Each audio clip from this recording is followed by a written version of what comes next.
What's the crack, lads? Welcome back to the channel. Today we are talking about v4.3, the brand new update that is coming tomorrow in eFootball 2025. And we're going to start with the announcement of Bayer Leverkusen, who are coming to the game. So this was tweeted out by Konami this morning, and they talk about it. The stadium is going to be added, and it's going to be about cards, obviously, as well. You're going to have the kits, you're going to have the player's license, and there's a lot of legends that you could get in here. We're going to show you a couple on screen here now as well. Like, these legends would be nice. Of course they would. Ballack would be huge. Lucio, obviously, you'd be more of an Inter Milan type player, but there are a lot of options that they could bring, including Showtime or Big Time, you know, new skills. Grimaldo's an absolute beast. Boniface is there as well. We had Taff, Florian Wirtz. We've been bombarded with legends, boys, over the last couple of months. It seems to be just going up and up and up. It's like the Fast and the Furious franchise. Every card they're bringing out now is bigger, better, bolder, more stats. So it would be nice to see a couple of, bits of changes to this. But it is going to be interesting to see what they do with the Bayer Leverkusen license. Some of the licenses they've done a really good job with, and some they've kind of ignored, right?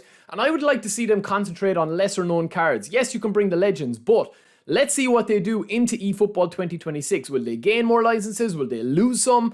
Let's see what happens. On to other news. So we know that we're going to be getting our normal kind of updates. So you're talking about the events are going to be refreshed. So if you haven't cleared any of the events today, this is your last chance to do the golden goal. You still have the Italian clubs going on, but the English league is going to be gone. Team play is going to be staying there for another week. And then versus the AI, they're all going to be gone apart from the co-op event. And of course, this one at the front here as well, which is the Italian clubs, right? Also, the eFootball League is going to be as it is. The eFootball League is still the same, so you're not going to have a refresh on that for another month, okay? The 20th of March. Same with the Match Pass. We just got a brand new one of those. If you haven't played the game in a while, this is what's on offer. I have full videos on that. But we are going to be getting the normal refresh.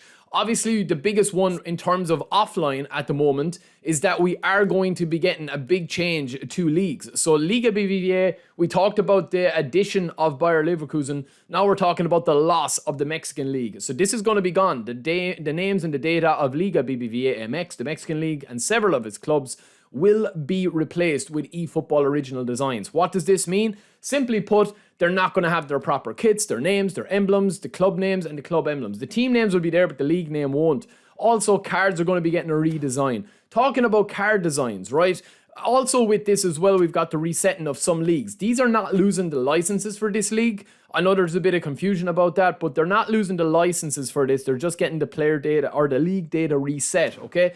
But also with this here, we are going to be getting new designs for the regular cards. So you're going to see different card designs for the Eredivisie, League 1 and League 2. Now we also know as well that Konami are clamping down. This is something I talked about. Naughty, naughty cheaters, lads. There is a new bug or a new cheat in the game, right? I'm not going to talk about it here. I've discussed it on the live stream.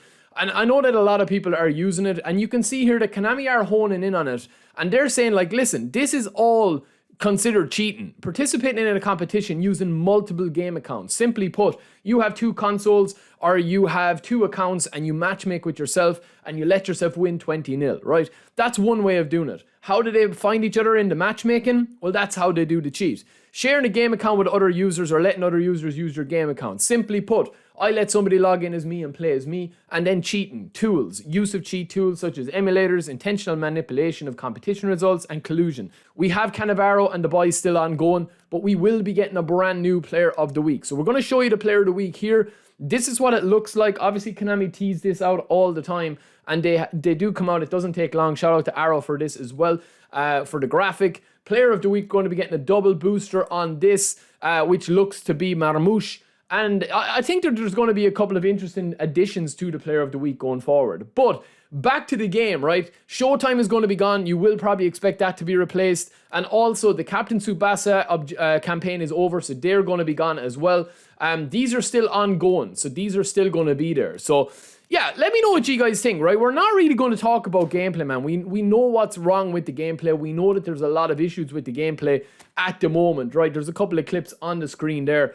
I still think that the game is fun. It's not the biggest issue with the game, with the actual game at the moment, the gameplay. I know some people would say it is. I just think that it's because there's nothing else to focus on. Everything is just completely under a microscope with the gameplay.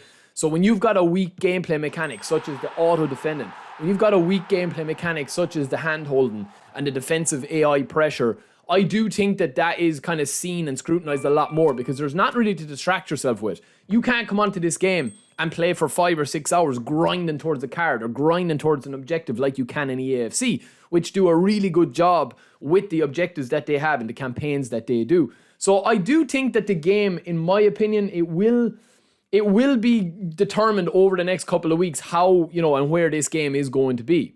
I honestly think we're into interesting times now because are we going to see the game develop on and really take the next step? Or are we going to see more of what we've had over the last 6 months?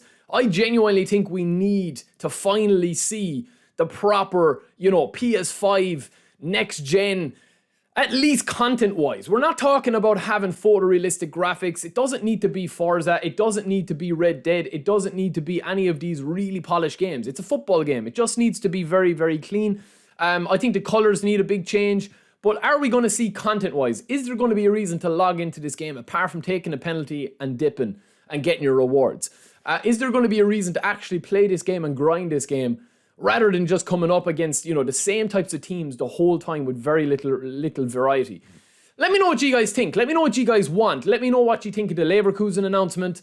And we will see you tomorrow in stream for a big one. That's what she said. Peace!